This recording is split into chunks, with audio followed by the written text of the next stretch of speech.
I just put so much pressure on myself to like be good and be all these things, which just led me down to a path which wasn't successful for me. I was probably not a great person to be around during that time. Vytas Valincius. Vytas Valincius. Vytas Valincius. Vito, gentle giant. Interesting fella. Kind of to himself at times, yet when you watch him interact with the players, I think they've brought him out of his shell. I'd say on the outside, I could look scary sometimes, you know. People might think, you know, big guy always must be mean, but I mean, I could be mean sometimes, but I think I'm just mostly a down-to-earth guy. Hello. Hello. How are you? What's up? Maybe joke around with the guys, give them a little smack talk, just always trying to have fun, and I think that's a big part of me. I was recruited out of high school here. I was gonna come on a visit, but I couldn't because there was a big ice storm, so I never really fully came on a visit here. I still remember the phone call. He called and said, we can't get down there today, and I was bummed because I thought that was our only chance to get him down here. And not long after that, he committed to South Carolina. Being a freshman, you know, mentality-wise, like, think you're not good enough to play, whatever, I think it was all mental. And then do get injured there. No, right when I committed to John A. Logan, the JUCO I was going to, Adam texted me, just like, hey, what's up? And I was just like, what's up, coach?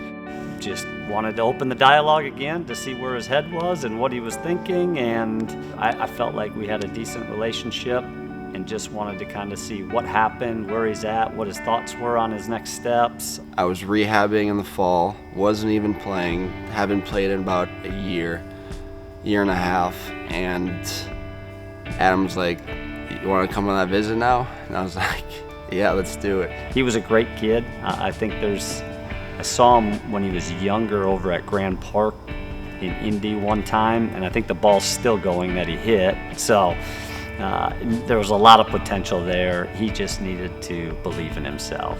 He needed people to believe in him. Most off, he just needed to believe in himself. They saw something in me that I didn't see yet. Again, I was rehabbing, and I was probably not a great person to be around during that time. You know, I'm just like, tore my ACL, I'm just like, I'm not playing baseball.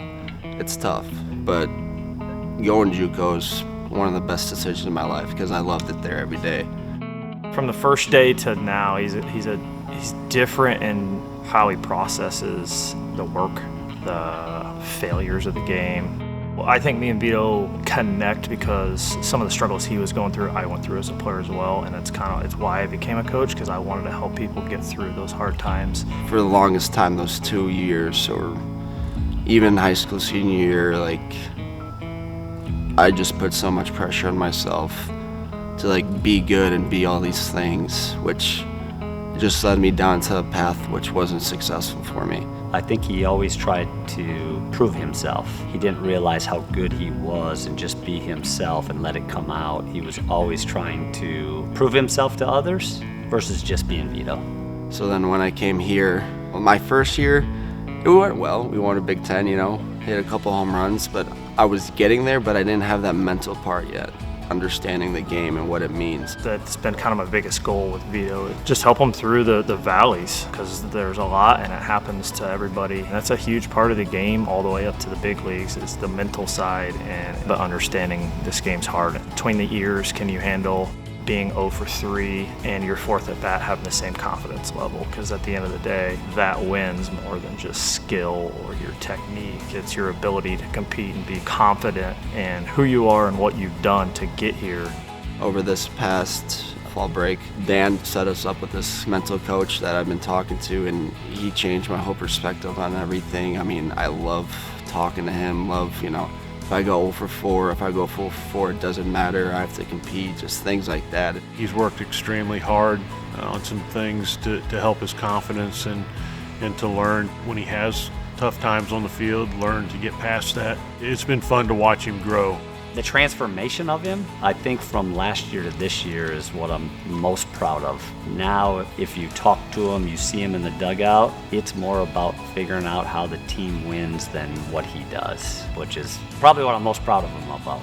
he's made huge steps and huge strides in getting out of his own way, which is a battle that I think any baseball player knows. It's very common in our game with how much failure there is. You have to put in the work, but also you have to be able to let things go when they're not going your way. I'm grateful for that because I'm always still trying to learn the game of baseball, but like I have an understanding of the mental part of what to do in certain situations, how to react, how not to react. You know, sometimes I do overreact because I'm mad I don't get a hit or something, but it's just like learning and always learning about the game of baseball.